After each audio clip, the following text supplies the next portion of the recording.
This is Louis IV. So this is one of the great American photographers, the first client, the first guy I ever worked for. He was completely insane, right?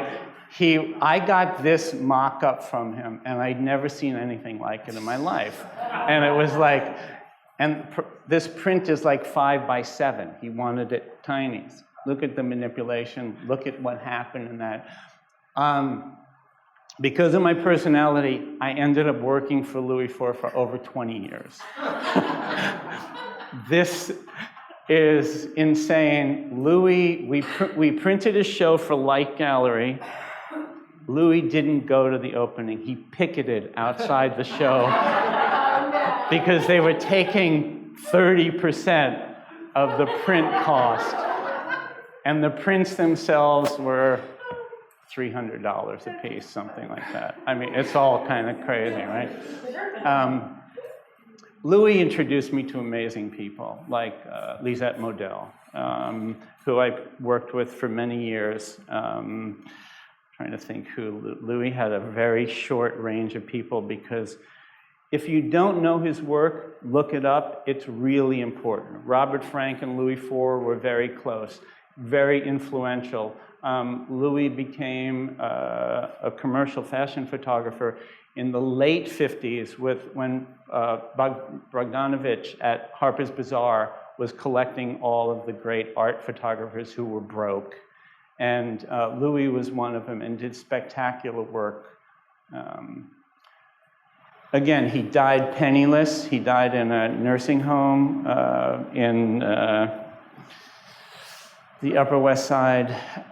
I might have been the last person to see him, but he had no money. He had nothing. Brilliant man. This is one of his early photographs, 1938.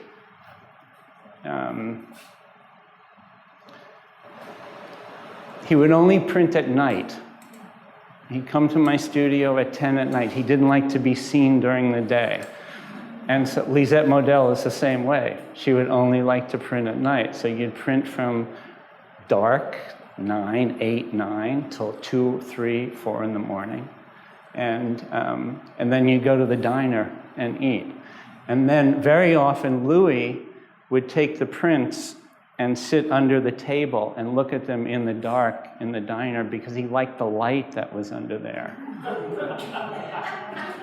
This is called Broadway Car. And I learned so much from him. I mean, it was madness. No one in the world could print for him more than 2 days in a row. I did it for 20 years, off and on. But I mean, this light isn't real, right? This is Times Square, which is where he photographed mostly. This is 1950s film, so there were no high-speed films then, right? So it was high-speed developers. It was pre-fogging film. It was flashing film. It was coating film with super aggressive developers.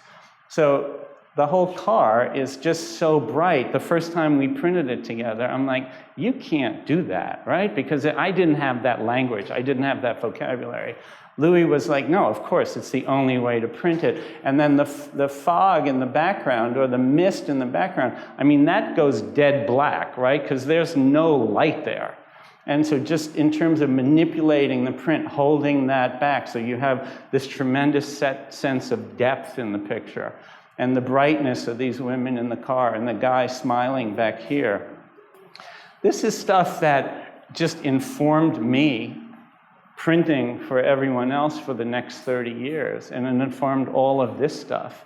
Because yes, you can, in fact, do anything you want to do.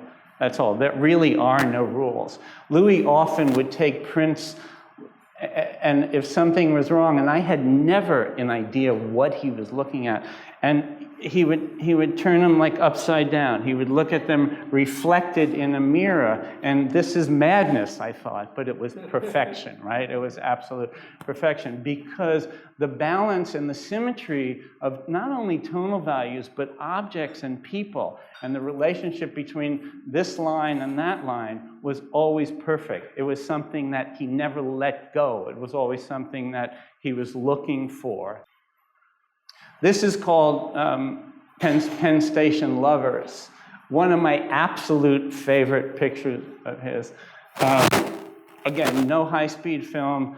The light in the upper right, we were making the print, and prints with Louis would take days to make, right? So, I mean, this is a Helen Levitt print. I can make 10 of these in 2 hours, right?